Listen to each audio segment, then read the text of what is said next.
लेकिन उससे पहले मैं अकबरुद्दीन अवैसी और असदुद्दीन अवैसी का दो बयान आपको सुनवाना चाहता हूं, क्योंकि यहां पर फोकस की बात हो रही ना, कि फोकस शिफ्टिंग की जा रही है, असल मुद्दों से ध्यान भटकाया जा रहा है। कौन क्या कह रहा है यह भी जनता देख रही है, जरा बयानों को सुनाते हैं आप। अभी टाइम कितना है? हाँ, 15 मिनट है अभी। Very sorry, very sorry. 9:45 देखो, 9:45। महेश चौहान जी, असल मुद्दों की बात हो रही है क्या? पृथ्वी जी, ये क्या है? मैं ये जवाब एनसीपी से लेना चाह रहा हूं। क्या असल मुद्दों की बात हो रही है क्या? कोई 15 मिनट की याद दिला रहा है, कोई भगवत की बात कर रहा है, कोई संभाजी नगर औरंगाबाद की बात कर रहा है। लोगों की बात कहां हो रही है? कोई कह रहा है हिंदुत्व खतरे में है। अरे साहब, किसको किससे खतरा है? क्या बात हो रही है?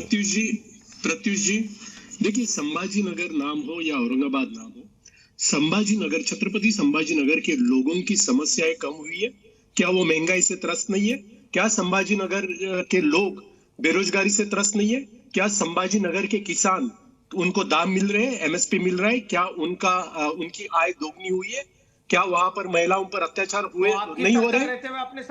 सुनिए, अरे यार, बीच में मत बोलिए। ये प्रत्युष जी, ये तरीका नहीं होता डिबेट का। अजीत चौहान एक करके बोले, क्योंकि ऐसे डिबेट में एक दूसरे के बीच में बोलेंगे, किसी को कुछ समझ में नहीं आएगा। बोलिए महेश जी। हाँ, तो मेरा कहना यह है कि हम जिनके लिए काम करते हैं, तिवारी जी 2 मिनट, कोई भी राजनीतिक पक्ष हो, कोई भी राजनीतिक दल हो, उन्होंने लोगों की समस्या छुड़ाने के लिए काम करना चाहिए। लोगों को बांटने के बारे में बात ही नहीं करनी चाहिए। ये बातें हो रही है, इसे भी मुझे अचरज हो रहा है। अभी आप देखिए, कल भी मैंने आपको कहा था कि हम महाविकास आघाड़ी छत्रपति शिवाजी महाराज, शाहू फुले, अंबेडकर जी के विचारधारा को मानने वाले लोग हैं और उनके नाम पे राजनीति करते हैं। और ये लोग, बीजेपी के लोग, एनडीए के लोग, औरंगजेब, रजाकार, इनके नाम पे राजनीति कर रहे हैं चुनाव जब पास में आते हैं तो।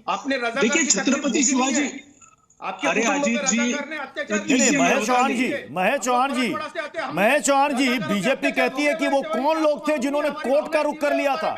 वो कौन लोग थे जिन्होंने कोर्ट का दरवाजा खटखटाया था कि नाम वापस बदलकर औरंगाबाद कर दिया जाए? हमने वो भोगा है। अजीत जी, चुप बैठिए। नगर का नाम करते हो और अब आपको वोट चाहिए इसलिए बोलते हो। धर्मवीर, अरे दूसरों के बीच में मत बोलिए अजीत। महाराष्ट्र में रहते आप, सबसे पहले आप कितने भी चिल्लाओगे कुछ नहीं होगा। अभी संभाजी, सुनिए, अभी संभाजी नगर के लोग, अरे चुप बैठिए आप चिल्लाने से कुछ नहीं होगा। चिल्लाने से कुछ नहीं होगा। किसी का तरीका नहीं है डिबेट करने का। मैं बोलता ही नहीं। अजीत चौहान जी, एक सेकंड, इनको तो बात पूरी करने, जल्दी से अपनी बात पूरी कीजिए महेश जी, जल्दी से अपनी बात पूरी कीजिए। अरे ये चुप बैठेंगे तो मैं बात करूंगा ना प्रत्युष जी। उनको म्यूट कीजिए। क्योंकि धर्मवीर छत्रपति संभाजी महाराज के नाम का अभिमान है मुझे। नाम मत लीजिएगा आप इलेक्शन में छत्रपति शिवाजी महाराज का और संभाजी महाराज का। क्यों एनसीपी नाम नहीं ले सकती? एनसीपी नाम नहीं ले सकती? किशोर तिवारी नाम नहीं ले सकते? मुझे बोलने दीजिए। ये इतने चिल्ला के बात की है, गंदी बातें की है इन्होंने, तो अभी मुझे बात करने दीजिए। सुनिए, संभाजी महाराज से कोई बात नहीं है। इस बीच देखिए, महाराष्ट्र से ही बड़ी खबर आ रही है। देवेंद्र फडणवीस का बड़ा बयान सामने आया। महाविकास अघाड़ी पर उन्होंने बहुत बड़ा हमला किया है। उलेमा के तलवे चाट रहा है महाविकास अघाड़ी। गैर कानूनी मांग भी मानने का वादा किया जा रहा है। उलेमा के तलवे चाट रहा है महाविकास अघाड़ी, ये कहा है देवेंद्र फडणवीस ने। मुसलमानों पर दर्ज केस वापस लेगी अघाड़ी।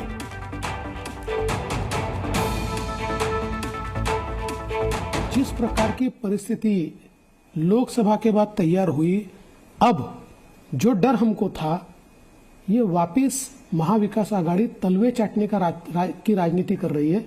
मैं एक उदाहरण आपको कहना चाहता हूँ। किसके तलवे चाट रही है? मुस्लिम उलेमाओं के। क्योंकि मैं उदाहरण आपको बताना चाहता हूँ। अभी उलेमा काउंसिल ने उनको समर्थन घोषित किया। 17 मांगे उन्होंने रखी थी। इन्होंने बकायदा पत्र दिया है कि 17 मांगे हम मंजूर करते हैं। मुझे उसमें आपत्ति नहीं है अगर कोई मांगे रखता है, कोई मंजूर।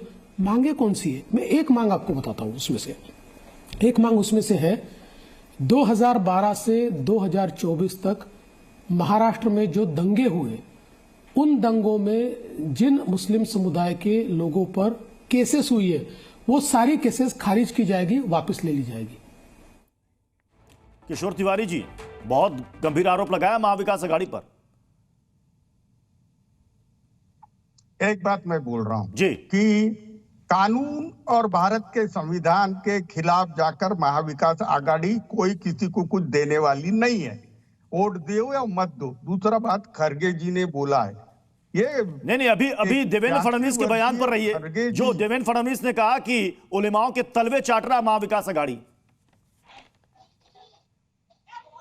देवेंद्र फडणवीस खुद महाराष्ट्र में चुन के आ जाए तो बहुत बड़ी बात है। एक बात समझ लो। और कौन किसके तलवे चाट रहा है? अरे इलेक्शन आते हैं, हर समाज के लोग मांगे रखते जो कानून में है, जो जायज है और जो संविधान के अंदर आती है तो पूरी करेंगे। कोई कुछ भी मांग करे तो पूरी नहीं होंगी। लेकिन मैं खरगे जी की बात बता रहा हूं। खरगे जी ने पहली बार ये जो पाखंडी मठाधीश है इसके खिलाफ बात की है कि नाथ पंथ के पीठाधीश ने क्या जहर उगलना चाहिए। यहाँ महाराष्ट्र में आके जहर उगल रहा है। अजीत चौहान को भी रखिएगा। बीजेपी के नेता बोल रहे हैं इसकी मीटिंग मत लो। अजीत चौहान जी, इसकी मीटिंग मत लो। कौन शब्दों की मर्यादा को लांघ रहा है? अजीत चौहान, क्या पता कौन है लांघ रहा है? भारत की संन्यास परंपरा के बारे में? भारत के सन्यासियों ने राज्य कारभार पर मार्गदर्शन किया है। भारत के सन्यासियों को देश चलाने की परंपरा है। भारत के सन्यासी हर किसी के बारे में सोचते हैं। जिस आदमी के बारे में आप बात कर रहे हैं, उस आदमी ने सबसे ज्यादा अधिकार मुसलमान बहनों को देने का काम किया है। ये क्यों? इन्होंने कानून बदल करके मेरी मुसलमान बहनों पर अन्याय और अत्याचार किया था। समय समाप्त हो रहा है। बस 5 दिन के बाद महाराष्ट्र में वोटिंग होगी। जनता सब देख और सुन रही है, वो तय करेगी कि किसको सत्ता का सिंहासन सौंपना है। बहुत बहुत शुक्रिया टू द पॉइंट में जुड़ने के लिए।